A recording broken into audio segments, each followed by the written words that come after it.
नमस्कार, मैं Mrinal right to speech में आपका स्वागत है। मैं मौजूद हूँ अमरोहा लोकसभा क्षेत्र में और बड़ी बड़ी मीटिंग होती है, बड़े बड़े जो जन आयोजन होते हैं, लेकिन एससी समाज को, मुस्लिम समाज को आखिर समाजवादी में जगह कहाँ? ये बहुत बड़ी बात है। मेरे साथ में एक और जो शख्सियत जुड़े हुए हैं, मैं उनसे बात करूंगा। सर, फर्स्ट तो मैं आपका नाम जानना चाहूँगा।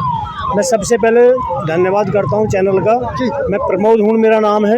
मैं जिला अध्यक्ष हापुड़ किसान एकता संघ से हूँ। किसानों की राजनीति करना मेरा एक स्वभाव है और मैं आपके चैनल के माध्यम से बताना चाहता हूँ, आज जो देश की जनता है, वो किसान हो, मजदूर हो, उपेक्षित, शोषित, सब समाज के लोग वर्तमान सरकार से त्राही त्राही मची हुई है। अभी मोदी जी ने एक इंटरव्यू दिया था, उसमें उन्होंने कहा था ये 10 साल का कार्यकाल मेरा ट्रायल है। मोदी जी, यदि आपके 700 किसान बॉर्डर पे मर जाते हैं, यदि ये आपका ट्रायल है तो हम इसकी घोर निंदा करते हैं।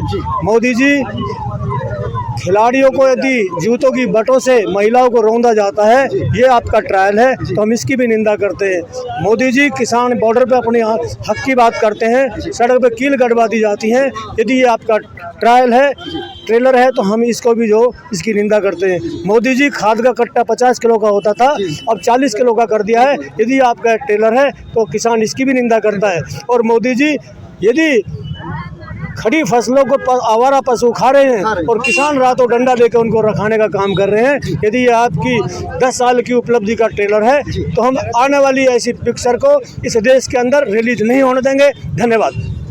मैं आपसे कुछ सवाल करना चाहूँगा कि जिस तरीके से केंद्र सरकार ने शुरू से ही किसानों को भ्रमित करने का काम करा है, चाहे वो एमएसपी की मांग को हो या स्वामीनाथन जो कमेटी की बात करूँ मैं, यहाँ पर बहुत सारी ऐसी चीज़ें हैं जो कि किसानों के हित में जो बता करके उनको गलत तरीके से प्रोवाइड किया गया, और उसके बाद में ऐसा नहीं कि देश ने उस पर केंद्र सरकार को यू टर्न लेते हुए भी जो साफ तौर पर देखा। लेकिन कहाँ भूल हो रही है जनता से?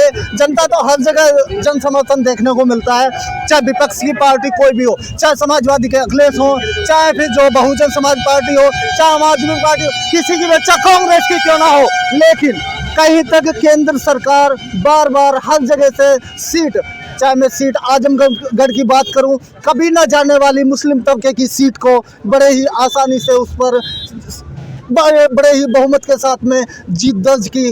क्या हो सकता है? घोसी में कैसे जैसे तैसे करके समाजवादी पार्टी ने वहां पर सीट निकालने का काम किया, लेकिन हर जगह तो ये अपना विस्तार कर रहे हैं। क्या वजह हो रही है? कहाँ भूल चूक हो रही है इस समाज से? इस पर थोड़ा सा। बहुत बढ़िया बात कही आपने। मैं सम्मानित साथियों और मैडम चैनल के माध्यम से बताना चाहता हूँ, देखिए, जो इनका जुमला है, आप फ्रेम बना लो, बहुत अच्छा रहोगे। जो मैं सभी से पूछ लूं, सरकार का जुमला है, जब ये सरकार में पहली बार 2014 में एंट्री कर रहे थे, तो इन्होंने कहा था कि हम किसान की आमदनी को दुगना करेंगे। इन्होंने कहा था कि हम 15 लाख रुपया देंगे। इन्होंने कहा था कि हम देश के लोगों को 2 करोड़ लोगों को रोजगार देंगे। इन्होंने कहा शिक्षा का स्तर हम सुधारेंगे। इन्होंने कहा कि हम देश को विकसित करेंगे।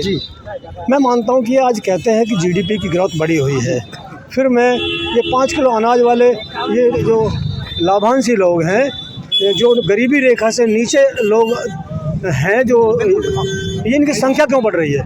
मैं मोदी से ये बोलना चाहता हूँ कि इनकी संख्या आखिर क्यों बढ़ रही है? देखिए, पुरानी कहावत है कि काठ की हांडी बार बार नहीं चढ़ती। इनका कार्यकाल समाप्ति की तरफ है। कार्यकाल समाप्ति की तरफ है। मेरे साथ में और भी